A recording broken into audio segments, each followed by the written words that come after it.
Good morning, Bridge. It's a bit fly by the seat of your pants today. It's the last day of the school holidays in this house, and all the things that we said we needed to get done at the beginning of the school holidays we haven't done, so we need to do it all today. Not by me not wanting to do it, may I say, but I've just yelled up to the children to tell them that they've got 20 minutes, and what it sounded like to them was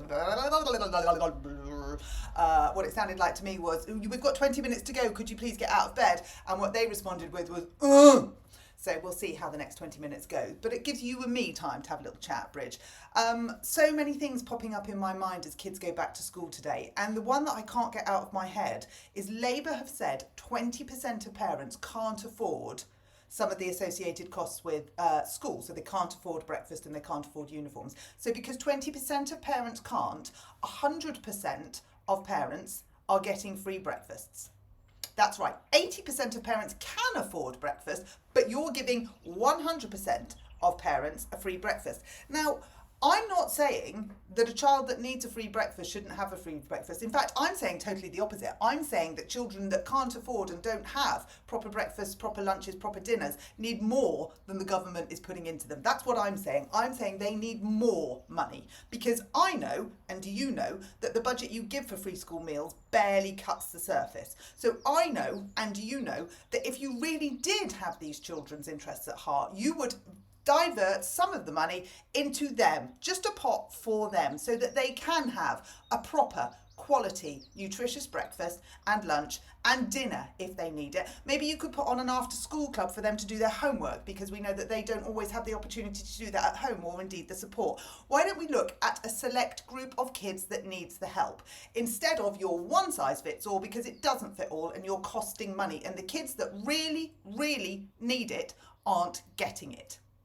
So don't try and schmooze us with this, we're doing great things, we're taking money off your uniforms and giving you all a free breakfast. They don't need a free breakfast, but in the meantime, a group of kids that desperately need our help as adults, that desperately need someone to look out for them, they're being ignored. Now, I don't think that's okay. I don't think ignoring any child is okay. Ever. I know you do, because you only work for the 93%, 94% that are in state, and you ignore the ones that are in independent education, even though you don't know why they're in independent education, even though you can't accept that they're in independent education for a lot of them because the state system doesn't work for them. You just ignore them. They're not mine. It was the Tories' fault. I won't look at them. Well, I don't. And nor do I look at the kids that are in the state system that desperately need help. And can we stop calling it free school meals as well? Can we just come up with a different name? You've got 90 million quid in your social media budget. Spend some of it on calling it a different name so that these kids don't feel so impoverished and so degraded by having free school meals. Imagine how they feel. Just imagine. They don't want a pity party. They just want some help. So let's stop acting for everyone just because you want control of state and the kids, and let's act for the kids that actually need it. And in the same vein, let's do that with nurseries, and let's look at the women that run the nurseries. Bridget, you are supposed to be the women's what's it do far, I don't know, but you are actively discriminating against women in the early years sector. Why would you do that? What do you think are the benefits of doing that? You are putting nurseries out of business. You are putting skilled women out of business because Rachel Reeves has decided to slap on a load more taxes that are just completely unachievable for them, and you with your 30 hours of free childcare, which isn't free. You've got a real issue with the word free. Who did your maths? Whatever school you went to, whether it was good, bad or ugly, you cannot understand the concept of the word free. Nothing is ever free.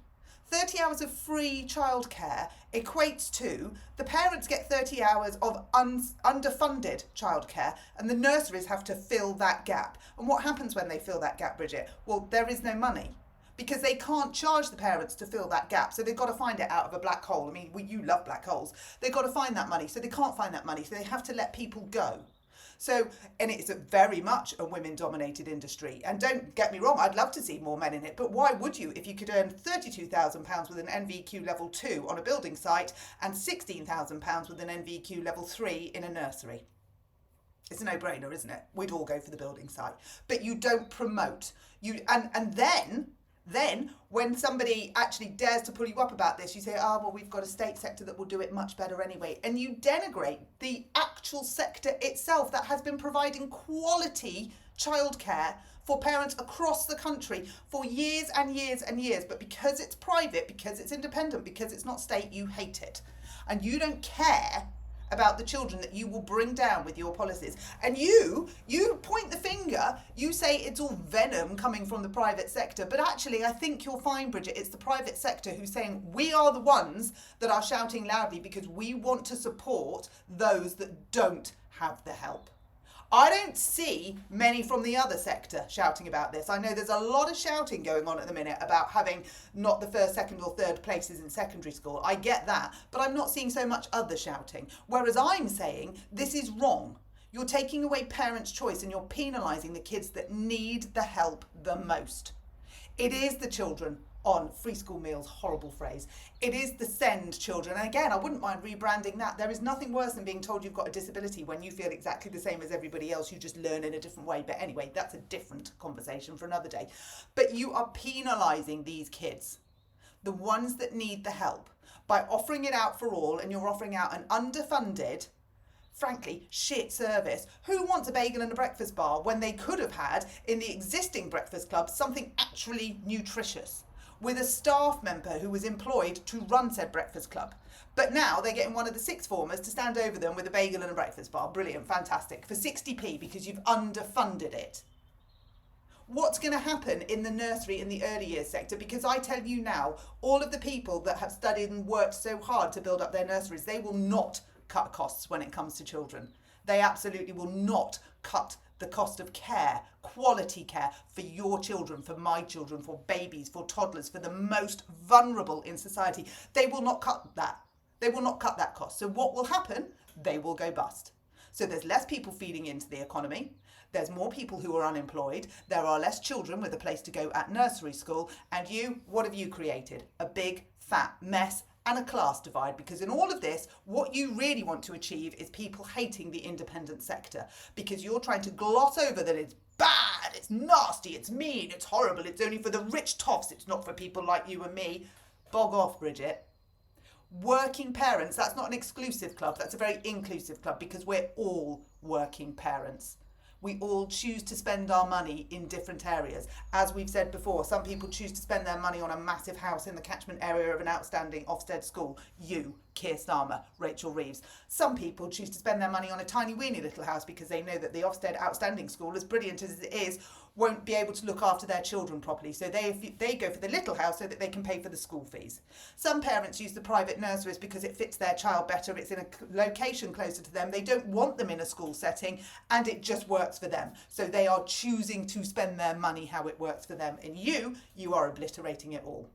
So Bridge, happy Tuesday. Well done for making an absolute plethora of mistakes on the job and for penalising and disadvantaging children across the country. As ever, what's the barrier to education? It's you.